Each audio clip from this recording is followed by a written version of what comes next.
नमस्कार, आदाब, सुप्रभात। मेरे प्यारे विद्यार्थियों, आज स्वागत करता हूं आपका बायोलॉजी के दूसरे लेक्चर में। प्रीवियस लेक्चर अपने बहुत ही अच्छा एक पार्ट प्रीवियस लेक्चर के अंदर अपने कर लिया था। बायोलॉजी का इंट्रोडक्शन कंप्लीट कर लिया था, अर्थात बायोलॉजी को जब अपने प्रारंभ किया था, जीव विज्ञान को, तो मेरे प्यारे विद्यार्थियों उसके अंतर्गत अपने ये पढ़ लिया था कि बायोलॉजी शब्द का नामकरण कब हुआ, बायोलॉजी शब्द को बनाने के लिए या देने के लिए किन किन वैज्ञानिकों का योगदान रहा।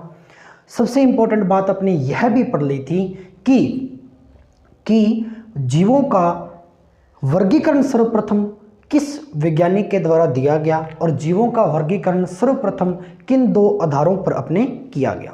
सबसे पहले अपने टू किंगडम क्लासिफिकेशन पढ़ा जो कार्ल लिनियस के द्वारा दिया गया था, और इससे प्रीवियस अपने यह भी बात पढ़ी कि 5 किंगडम या 5 जगत का जो वर्गीकरण था जीवों का, वो आर.एच. विटेकर के द्वारा दिया गया था। और आर.एच. विटेकर ने अपने 5 जगतों को इस प्रकार से आपके सामने रखा। कौन कौन से प्रकार थे? तो आपको मैंने बताया था कि 5 प्रकार के जो जगत आर.एच. विटेकर ने आपको दिए, तो बताया जाता है कि लमसम 1969 के अंदर इन्होंने 5 प्रकार के जगतों के अंदर सजीवों को बांटा था या वर्गीकृत किया था। तो सबसे पहला जगत अपने मैंने आपको बताया था मोनेरा सबसे पहला जगत था मोनेरा, ठीक है। नंबर 2 बात अपने पढ़ी थी प्रोटिस्टा। नंबर 2 बात पढ़ी थी अपने प्रोटिस्टा।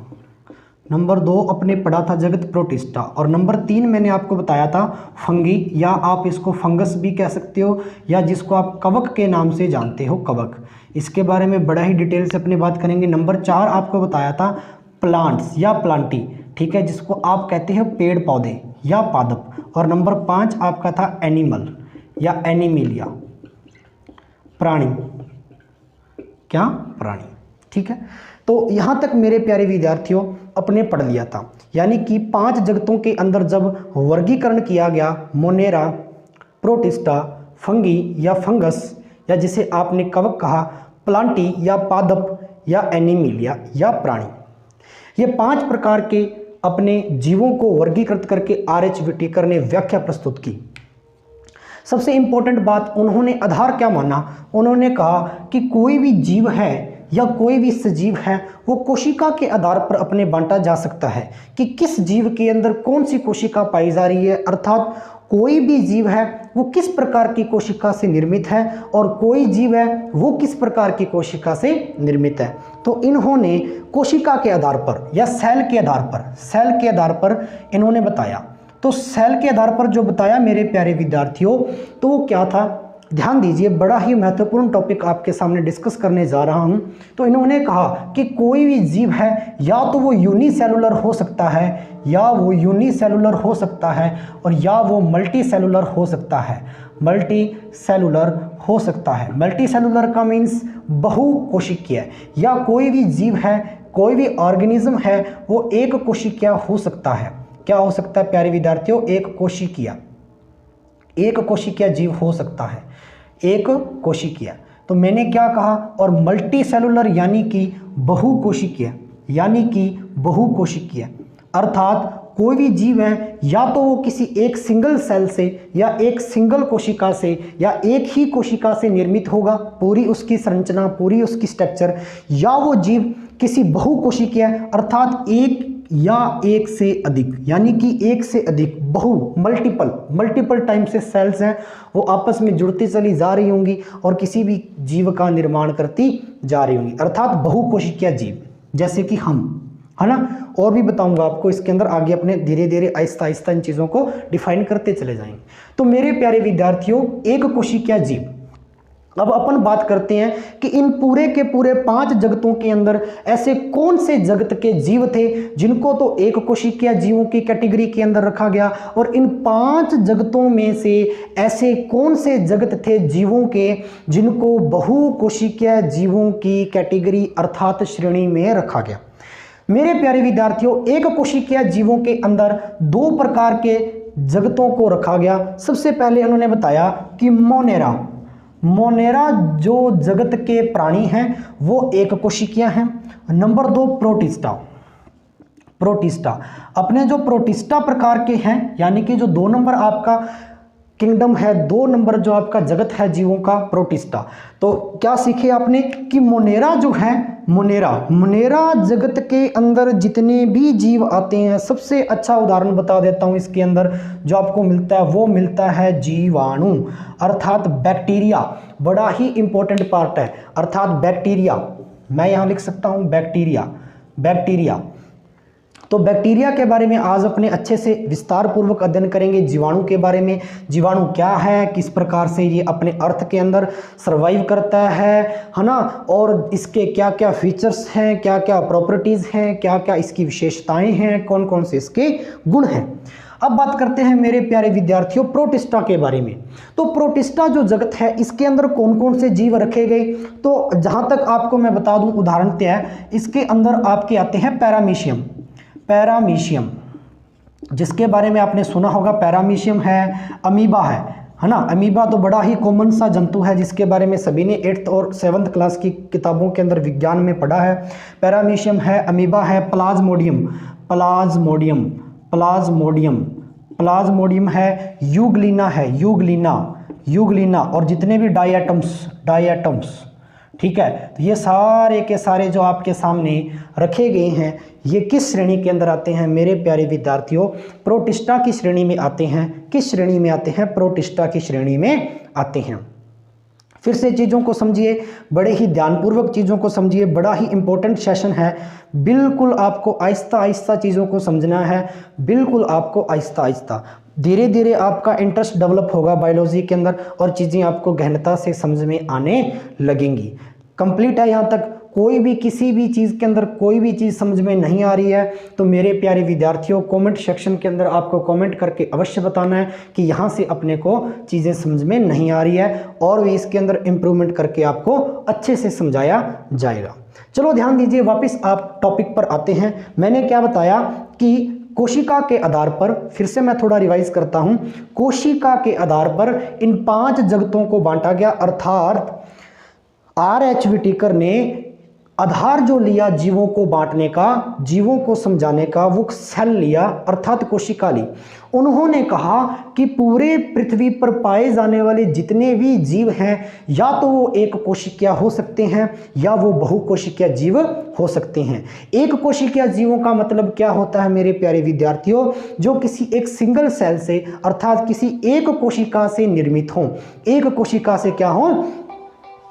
निर्मित हो। ये अपने को ध्यान में रखनी है बात, है ना। अब अगर अपन बात करें नेक्स्ट, तो उन्होंने क्या कहा? या वैसे जीव हो सकते हैं जो बहुकोशिकीय हों, अर्थात एक या एक से अधिक कोशिकाओं से निर्मित हों, है ना, बहुकोशिकीय प्रकार के हों, तो इनको बहुकोशिकीय या मल्टीसेलुलर प्रकार के जीवों के अंदर रखा गया। अब इन 5 जगतों के अंदर कौन कौन से जगतों के जीव थे जिनको एक कोशिका में रखा गया? तो सबसे इंपॉर्टेंट एग्जाम्पल बाहर निकलता है जीवाणु अर्थात बैक्टीरिया, है ना। सबसे मोस्ट इंपॉर्टेंट, हर एक परीक्षा के अंदर बैक्टीरिया से आपके प्रश्न पूछे जाते रहे हैं, चाहे तो बैक्टीरिया की विशेषताओं से पूछे, चाहे वो बैक्टीरिया की संरचना से पूछे, चाहे वो बैक्टीरिया जनित जो रोग हैं मानव शरीर में होने वाले, है ना, तो डिजीज जो है वो भी पढ़ेंगे, या वो जीवाणुओं से होने वाले जो रोग हैं वहां से प्रश्न पूछे। अब अगर अपन बात करें प्रोटिस्टा की, तो मेरे प्यारे विद्यार्थियों प्रोटिस्टा के अंदर आपके आते हैं अमीबा, पैरामीशियम, प्लाज्मोडियम, यूग्लिना और डायटम्स, ठीक है। और क्या आता है? डायटम्स। तो ये बात आपको आशा करता हूं समझ में आई होगी अच्छे से। आगे चलते हैं, ध्यान देना इन चीज़ों को, बड़ा ही प्यारा इंपॉर्टेंट टॉपिक है, ध्यान देना। यहाँ पर मैंने आपको क्या बताया? मैंने आपको ये बताया एक कोशिकीय जीवों की अभी तक चर्चा चल रही है कि एक कोशिकीय जीवों के अंदर 2 प्रकार के जगत रखे गए, एक तो मोनेरा और एक प्रोटिस्टा। अब 1-2 शब्द आपके सामने बायोलॉजी के अंदर पढ़ने के विशेष तौर पर आपके सामने आते हैं। कौन कौन से वो 2 शब्द हैं, ध्यान देना। इन्होंने एक प्रकार और भी दिया, इन्होंने कहा कि जीव या तो प्रोकैरियोटिक कैरियोटिक, या तो जीव है वो प्रोकैरियोटिक कोशिकाओं से निर्मित हो सकते हैं, या वो जीव है वो यूकैरियोटिक प्रकार की कोशिकाओं से क्या हो सकते हैं मेरे प्यारे विद्यार्थियों, निर्मित हो सकते हैं। ध्यान देना, प्रोकैरियोटिक का मीन्स क्या है, ठीक है। कोशिका जब अपने पढ़ेंगे, कोशिका विज्ञान को जब अपने पढ़ेंगे, यानी कि सेल वाला जो चैप्टर अपने जब करेंगे तो इसको अच्छे से डिस्कस करेंगे कि प्रोकैरियोटिक प्रकार की कोशिकाएं क्या हैं और यूकैरियोटिक प्रकार की कोशिकाएं क्या हैं। यहाँ थोड़ा सा मैं संक्षेप के अंदर आपको ब्रीफ के अंदर थोड़ा सा समझाना चाहूँगा, ध्यान देना। प्रोकैरियोटिक प्रकार की कोशिकाएं, प्रोकैरियोटिक का मतलब ये होता है जिनके अंदर न्यूक्लियस नहीं पाया जाता, या प्राचीन प्रकार का केंद्रक विहीन जो कोशिकाएं होती हैं, न्यूक्लियस लेस, केंद्रक विहीन जो अपने सेल्स हैं, केंद्रक विहीन जिनमें कोशिकाएं प्रेजेंस नहीं, कोशिकाओं में न्यूक्लियस प्रेजेंट नहीं होता, प्रोकैरियोटिक। और जो यूकैरियोटिक प्रकार की होती हैं, इनमें न्यूक्लियस अर्थात केंद्र में पाई जाने वाली केंद्रिका द्रव, यानी कि इनके अंदर सारी की सारी चीजें कोशिका के अंग हैं वो मौजूद होते हैं। यहां तक बात समझ में आई क्या, कंप्लीट है क्या? अब केंद्रक क्या है, कोशिकाएं क्या हैं, मैं फिर से बता रहा हूं, यहां ये चीज आपके प्रश्न के तौर पर पूछी जाती है, इसलिए बताना यहां उचित समझा। इसके अलावा जब अपने कोशिका चैप्टर पढ़ेंगे, कोशिका विज्ञान साइटोलॉजी पढ़ेंगे, उसके अंदर मैं आपको बिल्कुल विस्तार पूर्वक अच्छे और सरल भाषा के अंदर आपको समझाऊंगा कि केंद्रक क्या है, कोशिका क्या है, प्रोकैरियोटिक प्रकार की कोशिकाएं किसे कहते हैं, यूकैरियोटिक प्रकार की सेल्स किसे कहते हैं। चलो ध्यान देते हैं आगे। तो इन्होंने कहा कि जो आपका मोनेरा है, मोनेरा के अंदर जो आपका बैक्टीरिया है, बैक्टीरिया ये प्रोकैरियोटिक टाइप का है। बैक्टीरिया जो है, बैक्टीरिया अर्थात जीवाणु जो है मेरे प्यारे विद्यार्थियों, वो प्रोकैरियोटिक प्रकार की सेल से निर्मित है। यह अर्थात एक कोशिकीय तो है, यूनिसेलुलर तो है, लेकिन प्रोकैरियोटिक है। बहुत ही इंपॉर्टेंट बात है। यूकैरियोटिक की बात करें तो जितने भी आपके प्रोटिस्टा के अंदर paramecium, amoeba, Plasmodium, Euglena, diatoms, ये जितने भी हैं अर्थात प्रोटिस्टा जगत के जितने भी जीव हैं वो सारे के सारे क्या आपके यूकैरियोटिक्स हैं। वो सारे के सारे क्या है मेरे प्यारे विद्यार्थियों, यूकैरियोटिक्स हैं। बड़ा ही इंपॉर्टेंट टॉपिक। अब आपको यह समझना है, कंफ्यूज यहां पर नहीं होना आपको बिल्कुल भी, कि यूनिसेलुलर हैं वो प्रोकैरियोटिक और यूकैरियोटिक दोनों हो सकते हैं। अर्थात एक कोशिकीय जीव है वो प्रोकैरियोटिक भी हो सकते हैं और यूकैरियोटिक भी हो सकते हैं। फिर से समझिए इन चीजों को। मैंने क्या कहा कि यूनिसेलुलर अर्थात एक कोशिकीय जीव हैं वो प्रोकैरियोटिक भी हो सकते हैं और यूकैरियोटिक भी हो सकते हैं। अर्थात एक कोशिकीय जो जीव हैं, फिर से समझो, वो क्या हो सकते हैं, प्रोकैरियोटिक केंद्रक विहीन प्रकार की कोशिकाओं से निर्मित हो सकते हैं, और केंद्रक जिनके अंदर मौजूद हैं ऐसी प्रकार की कोशिकाओं से निर्मित भी हो सकती है। किंतु ध्यान ये रखना है कि एक कोशिका के अंदर जो बैक्टीरिया है, सिर्फ और सिर्फ मोनेरा अर्थात बैक्टीरिया जो बैक्टीरिया है वो केवल प्रोकैरियोटिक प्रकार की कोशिकाओं से निर्मित है। केवल और केवल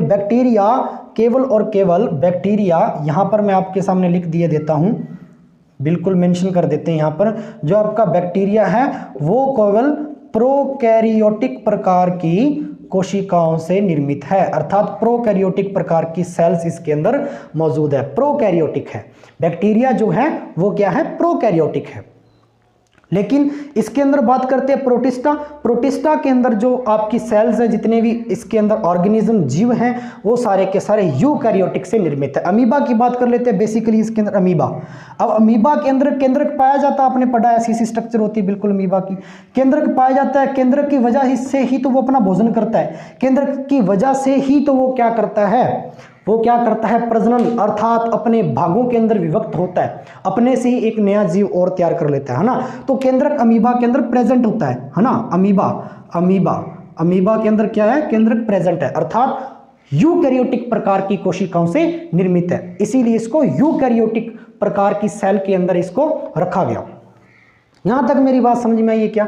बिल्कुल आई है क्या? तो ये चीज थोड़ा और लिख देता हूं, यहां मेंशन कर देता हूं कि प्रोकैरियोटिक तो है, यूनिसेलुलर जितने भी हैं एक कोशिकीय हैं वो प्रोकैरियोटिक प्लस यूकैरियोटिक दोनों हैं, लेकिन जिसके अंदर जो मोनेरा जगत है, जो मोनेरा जगत है और मोनेरा के अंदर जो बैक्टीरिया है वो केवल क्या है आपका प्रोकैरियोटिक है।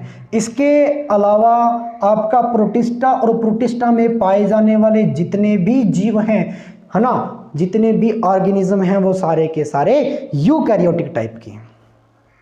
यहां तक मेरी बात आपको आशा करता हूं अच्छे से समझ में आई होगी। कंप्लीट है क्या? बिल्कुल कंप्लीट है क्या? ठीक है, बिल्कुल कंप्लीट है। ओके, चलो आगे चलते हैं। ये तो होगी एक कोशिकीय जीवों की बात। अब बात करते हैं मल्टी सेलुलर अर्थात बहुकोशिकीय जीवों की बात। अब बात करते हैं मल्टी सेलुलर अर्थात बहुकोशिकीय जीवों की बात। तो ध्यान देना यहां पर,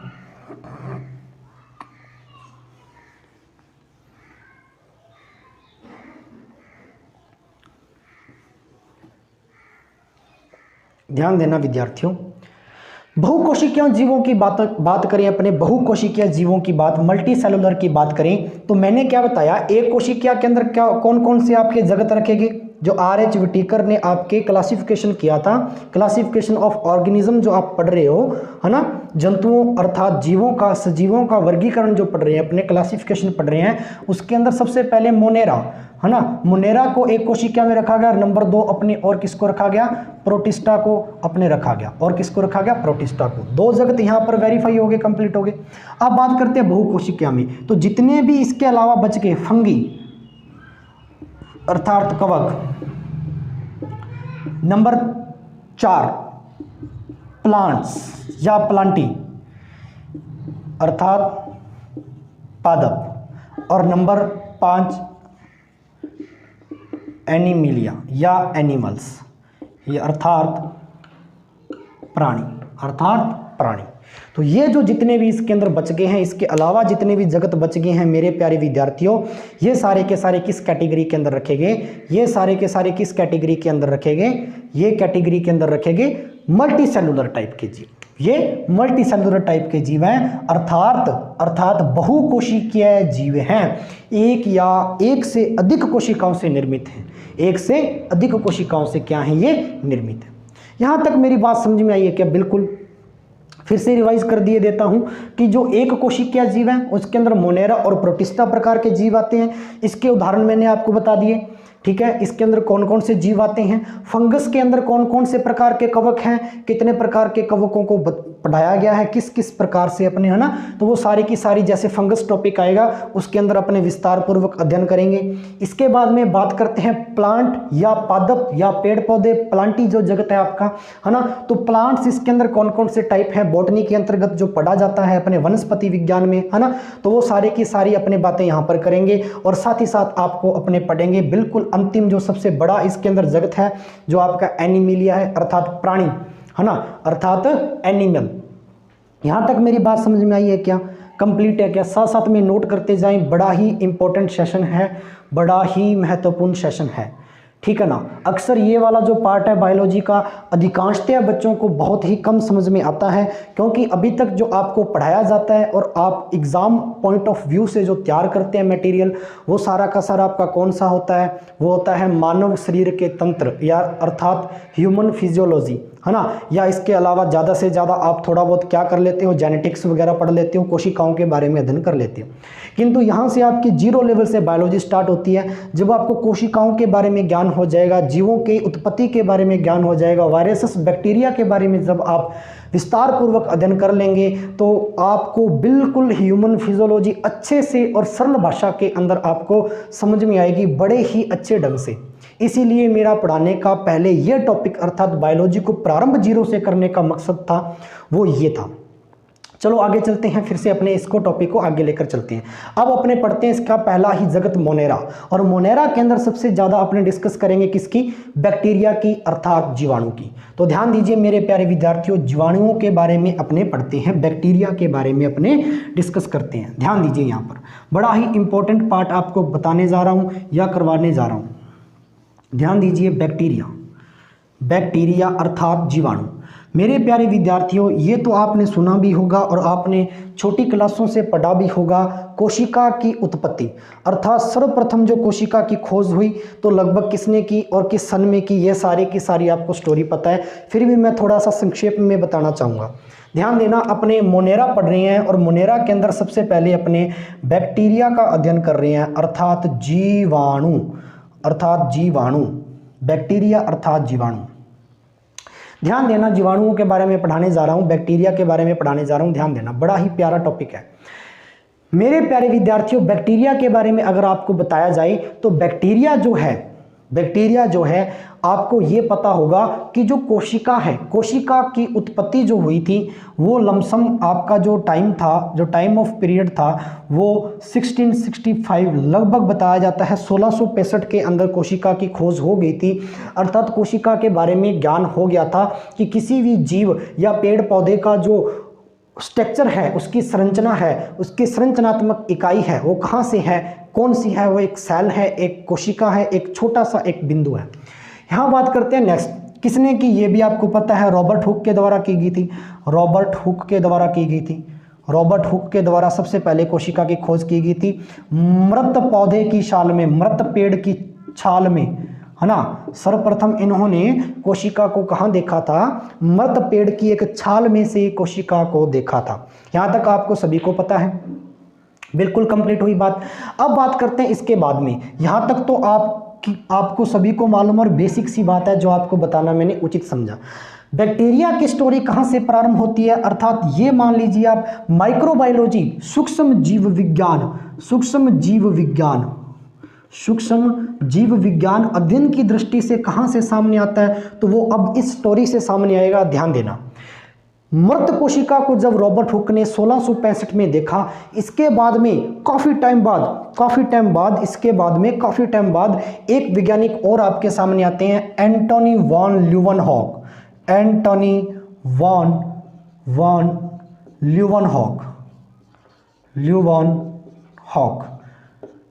बड़ा ही थोड़ा लंबा सा नाम है लेकिन आपको ध्यान रखना है, ठीक है। सूक्ष्म जैविकी विज्ञान के अंदर बड़ा ही प्रसिद्ध नाम है। एंटोनी वॉन ल्यूवेनहॉक ने इसके बाद में जीवित कोशिका को सर्वप्रथम देखा था।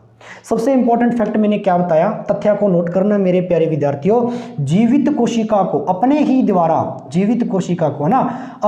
द्वारा बनाए गए एक सूक्ष्मदर्शी के अंदर अर्थात माइक्रोस्कोप के अंदर, है ना, माइक्रोस्कोप के अंदर सर्वप्रथम इन्होंने एक जीवित कोशिका को खोजा अर्थात जीवित सेल को देखा, एक जीवित कोशिका को देखा, अध्ययन किया।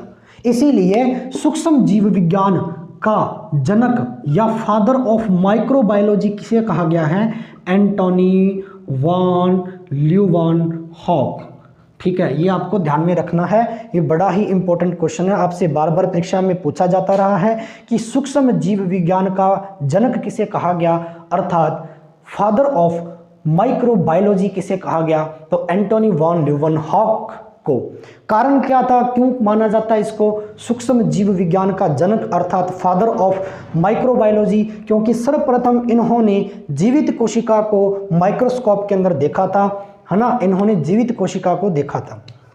यहाँ तक मेरी बात समझ में आ रही है क्या, बिल्कुल, है ना। और इनके द्वारा जीवित कोशिका सर्वप्रथम देखी गई, लेकिन अभी कंफ्यूजन ये थी कि ये जो जीवित चीज़ इन्होंने सबसे छोटी देखी, किसी भी जीव या सजीव के निर्माण की जो इकाई है कि यहाँ से कोई जीव उत्पन्न हुआ है, यहाँ से कोई जीव बना है, तो वो थी इस जीवित कोशिका, है ना। इसीलिए एक बड़ा ही इंपॉर्टेंट तथ्य बायोलॉजी के अंदर पढ़ा जाता है कि जब भी इस पृथ्वी का निर्माण हुआ था, अर्थात जब जीव का निर्माण हुआ था, सर्वप्रथम जीव, जब सजीव है वो विकास क्रम के अंदर चल रहा था, सजीव के जीवित होने की अर्थात कहाँ से जीव आए, जीव की उत्पत्ति या उसके उद्भव के बारे में जब सर्वप्रथम पता चला, तो बताया जाता है कि सर्वप्रथम इस पृथ्वी पर बनने वाला पहला जीव भी बैक्टीरिया ही था। सबसे इंपॉर्टेंट फैक्ट, सर्वप्रथम इस पृथ्वी पर बैक्टीरिया ही उत्पन्न हुआ था, बैक्टीरिया ही वो जीव है, यहाँ से धीरे धीरे बड़े बड़े प्राणी हैं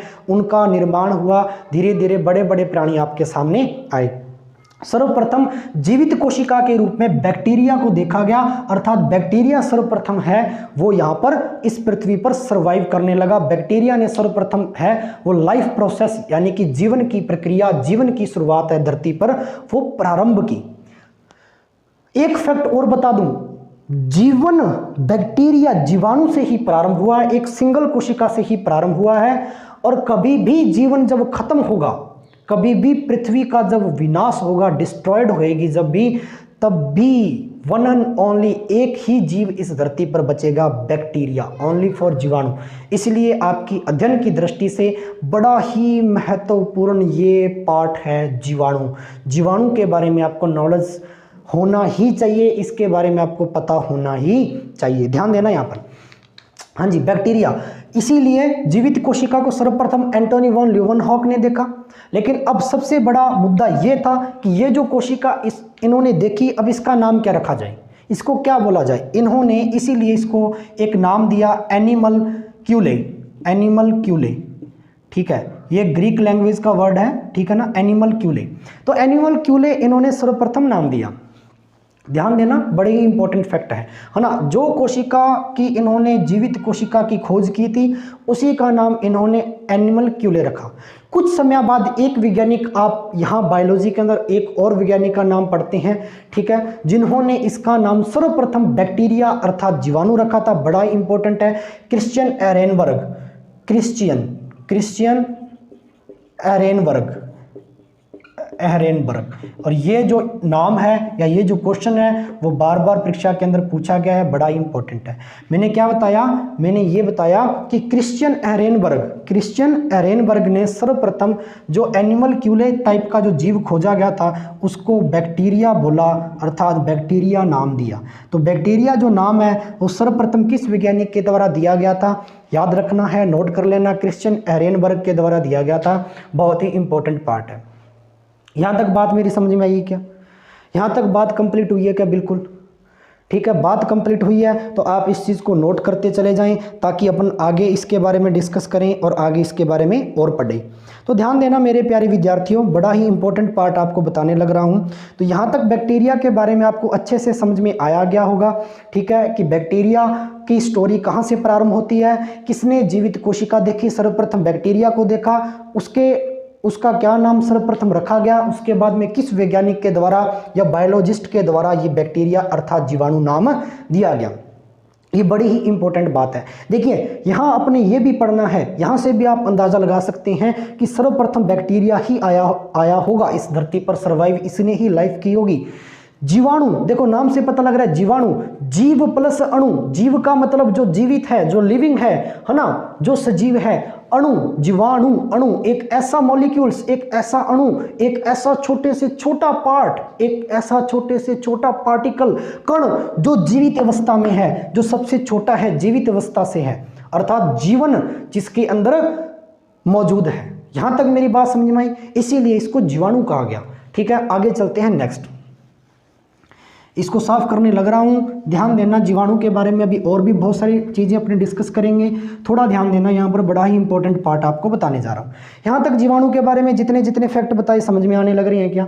ठीक है, अब बात ये खड़ी होती है कि ये जीवाणु जो है इसकी उत्पत्ति होगी, लेकिन इसके रहने की व्यवस्था क्या थी, खाने का इसने क्या किया, अपने जीवन, अपने बॉडी, अपनी संरचना को और कैसे विकसित किया, एक जीवाणुओं से अन्य जीवाणु रिप्रोडक्शन प्रोसेस के द्वारा, प्रजनन प्रक्रिया के द्वारा और कैसे विकसित होते चले गए, ये सारी चीजें पढ़ते हैं। अब बात करते हैं ये कैसे कैसे सरवाइव करने लगा। तो बताया जाता है कि जो बैक्टीरिया है आपका, जो बैक्टीरिया है वो हर एक जगह पर सरवाइव कर सकता है, हर एक जगह पर सरवाइव कर सकता है, हर एक जगह पर अपने जीवन की प्रोसेस वो स्टार्ट कर सकता है। इसीलिए कहा जाता है कि बैक्टीरिया है वो गर्म स्थानों पर भी रह सकते हैं, ठंडे स्थानों पर भी रह सकते हैं, पानी में रह सकते हैं, मिट्टी में रह सकते हैं और किसी भी मृत चीज़ के अंदर भी पाए जा सकते हैं। ये बड़ा ही इंपॉर्टेंट फैक्ट है, ठीक है ना। अर्थात हर एक पृथ्वी के हर एक कोने में, पृथ्वी के हर एक भाग में ये क्या है, सरवाइव करते हैं, हर एक भाग में सरवाइव करते हैं। गर्म, ठंडा, पानी, मिट्टी, वोल्केनोज, ठीक है, अर्थात ज्वालामुखी के अंदर, है ना, तो हर प्रकार में पाए जाते हैं। अब सर्वाइव करने का प्रोसेस देखो क्या है, बताया जाता है कि इनकी जो रहने की जो प्रक्रिया है, अर्थात जो ये ठंड के अंदर कहाँ से रह सकते हैं और गर्मी के अंदर कितना तक रह सकते हैं। तो ठंड के अंदर अगर देखा जाए, है ना, बर्फ़ के क्षेत्र में देखा जाए तो -19.6 डिग्री तक ये सर्वाइव कर सकते हैं। देखो -19.6 का मतलब बहुत ज़्यादा बर्फ़ जहाँ पर पाई जाती हो, है ना। ऐसे स्थान पर गर्म की बात करें तो आपका 89 डिग्री सेंटीग्रेड प्लस का 89 यानी कि 89 डिग्री सेंटीग्रेड जो तापमान है वहाँ पर ये सर्वाइव कर सकते हैं, वहाँ पर भी क्या है, सर्वाइव कर सकते हैं। ये बड़ा ही इंपॉर्टेंट फैक्ट आपको मैंने बताया है, बहुत बार परीक्षा के अंदर पूछा भी गया है, ठीक है ना। तो ये ध्यान रखना आप, इसीलिए बताया भी जाता है। एक फैक्ट और भी है, अब जीवाणु इतना छोटा है, बैक्टीरिया इतना छोटा है, बताया जाता है कि लगभग आपके 1 चम्मच अगर मिट्टी आप भर लो ना, 1 चम्मच आप अगर सॉइल, 1 चम्मच अगर आप मिट्टी भर लो तो 1 मिलियन बैक्टीरिया उसके अंदर पाया जाता होगा। 1 चम्मच सॉइल के अंदर, 1 चम्मच मिट्टी के अंदर 1 मिलियन अर्थात 10 लाख, 1 मिलियन जो बैक्टीरिया है वो उसके अंदर मौजूद होगा। 1 मिलियन संख्या 1 मिट्टी चम्मच के अंदर मौजूद हो सकती है बैक्टीरिया की, ठीक है ना। यहाँ तक भी इसके आंकड़े हैं वो आपको पर्याप्त रूप से प्राप्त होते हैं। यहाँ तक मेरी बात समझ में आई। अब यहाँ तक भी आप और समझ लीजिए, एक और आपको बड़ा ही चौंकाने वाला तथ्य और एक बता देता हूं कि बैक्टीरिया ऐसा जीव है जो ऑक्सीजन की presence, O2 presence of oxygen अर्थात ऑक्सीजन की उपस्थिति और ऑक्सीजन की अनुपस्थिति के अंदर भी रह सकता है। बड़ी ही इंपॉर्टेंट बात, ठीक है ना। इसीलिए 2 नाम बायोलॉजी के अंदर और पढ़ने को मिलते हैं। एक तो ऑक्सीजन की अनुपस्थिति या जहां ऑक्सीजन प्रेजेंट ना हो वहां भी बैक्टीरिया अपनी लाइफ सर्वाइव कर सकता है। इसे कहते हैं एनएरोबिक बैक्टीरिया, एनएरोबिक, ठीक है ना। जहां क्या हो, ऑक्सीजन प्रेजेंट ना हो, और जहां ऑक्सीजन प्रेजेंट हो इसको बोलते हैं एरोबिक यानी कि ऑक्सीजन की उपस्थिति में। यहाँ तक मेरी बात समझ में आई।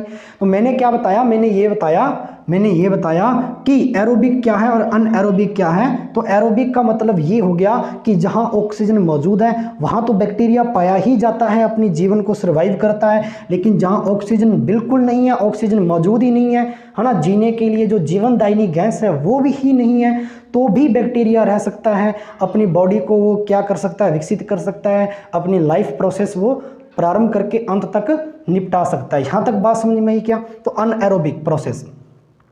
अब बताया जाता है कि अनएरोबिक के अंदर देख लीजिए, अनएरोबिक के अंदर आपको बहुत सारे बैक्टीरिया पढ़ने को मिलेंगे, जैसे कि अगर अपने बात करें मिथेनोजेंस वगैरह है, हेलोफिल्स है, थर्मोडाइकोफिल्स वगैरह है ना। जैसे आपको बता देता हूँ, मिथेनोजेंस जो आपके हैं, मिथेनोजेंस है ना, मिथेनोजेंस जो आपकी मीथेन गैस के द्वारा जो आपके पाए जाते हैं, है ना, मिथेनोजेंस है आपके। और हीमोफिल्स भी इसके अंदर आए, हेलोफिल्स इसके अंदर आ जाते हैं, जितने भी हैं हेलोफिल्स जो बैक्टीरिया हैं, हेलोफिल्स है, ठीक है। थर्मोडाइकोफिल्स भी है, थर्मोडाइकोफिल्स भी आप लिख सकते हो, थर्मोडाइकोफिल्स जो बैक्टीरिया है, ठीक है ना। ये भी क्या आपके अनएरोबिक के अंदर आते हैं। इसके अलावा और भी इसके अंदर एग्जाम्पल हैं जो आपके इंपॉर्टेंट है, आप केवल यहीं तक इस चीज़ को पढ़िए।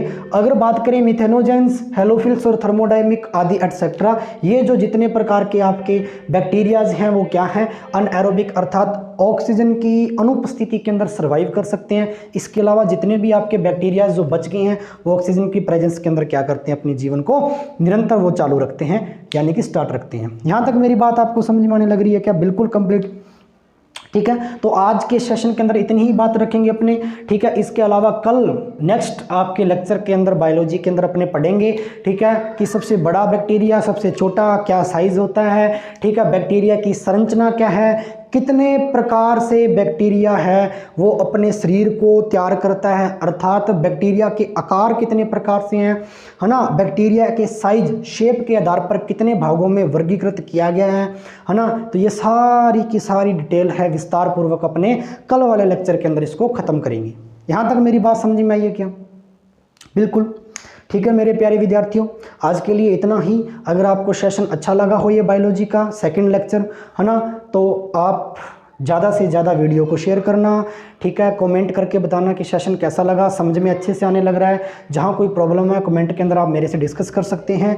और चैनल को सब्सक्राइब भी आपको करना है। एग्ज़ाम डेस्टिनेशन आपका जो अपना खुद का चैनल है मेरे प्यारे विद्यार्थियों, है ना। तो आज के लिए इतना ही अपने रखेंगे सेशन को। तो नेक्स्ट मिलते हैं नेक्स्ट डे आपके साथ नए फैक्ट्स लेकर, बैक्टीरिया के नई नई चीज़ें, नई नई संरचनाओं के आधार पर, ठीक है। तो आज के लिए इतना ही। जय हिंद, जय भारत।